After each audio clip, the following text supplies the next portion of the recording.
સુરત શહેરના વિવિધ વિસ્તારોમાં ભારે વરસાદ અને વરસાદી પાણી ભરાવાની સ્થિતિ પછી હવે પાણી ઓસરી રહ્યા છે। ખાસ કરીને ખાડીપુર અને ગીતાનગર જેવા વિસ્તારોમાં હવે તંત્રએ તત્કાળ કામગીરી શરૂ કરી છે। સુરત શહેરના વિવિધ વિસ્તારોમાં ભારે વરસાદ અને વરસાદી પાણી ભરાવાની સ્થિતિ પછી હવે પાણી ઓસરી રહ્યા છે। ખાસ કરીને ખાડીપુર અને ગીતાનગર જેવા વિસ્તારોમાં હવે તંત્રએ તત્કાલ કામગીરી શરૂ કરી છે।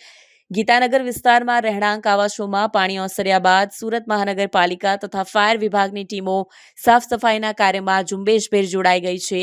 તેમજ જીવલેણ રોગચાળાને અટકાવવા માટે દવા છંટકાવવાની કામગીરી પણ ઝડપથી હાથ ધરાઈ છે।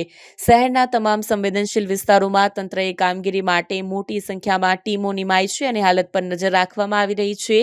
સમગ્ર શહેરમાં જરૂરી સાધનો અને કર્મચારીઓ સાથે કામગીરી ઉત્સાહભેર ચલાવવામાં આવી રહી છે।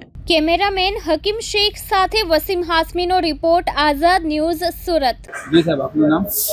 મારું નામ ડૉક્ટર નિમેશ દેસાઈ, નાયબ આરોગ્ય અધિકારી લિંબાયત ઝોન। વરસાદનો ભારે વરસાદના કારણે ખાડીપુર આવવાના કારણે છેલ્લા 3 દિવસથી પાણીનો ભરાવો હતો, જે કાલે સવારેથી પાણીનો ભરાવો ઉતરવાનું સ્ટાર્ટ થતાં જ આરોગ્ય વિભાગની અલગ અલગ ટીમ દ્વારા દરેક એરિયામાં સાફ સફાઈની સઘન ઝુંબેશ ચાલુ કરવામાં આવેલી હતી। જેના સંદર્ભે ગઈકાલે મોટાભાગના એરિયા આપણે ક્લિયર કરી દીધા છે। અત્યારે આપણે અહીંયા બોમ્બે આવાસની અંદર પર્વતની અંદર સાફ સફાઈની કામગીરી ચાલે છે, જેમાં આજે મોર્નિંગમાં 6 વાગે જેટલું પાણી ઉતરેલું હતું।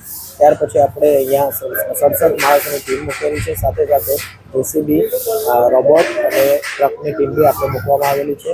અને આની સાથે સાથે મેડિકલ ટીમ દ્વારા દરેક જગ્યા પર ફ્લડ અફેક્ટેડ જેટલા બી એરિયા છે દરેક જગ્યા પર મેડિકલ ટીમ ડિપ્લોય કરી અને તેમાં દરેકનું સર્વેલન્સ એક્ટિવિટી કરી ઘરે ઘરે જઈ એએનએમ અને એનપીડબ્લ્યુ દ્વારા સર્વેલન્સ કરી અને એમાંથી જે કોઈ બીને કોઈ નાની મોટી બીમારી હોય, ફીવર હોય, તાવ હોય, ડાયરિયા હોય, એ બધા જ વ્યક્તિને આપણે મેડિકલ ટીમ દ્વારા દવા પૂરી કરવામાં આવેલી છે।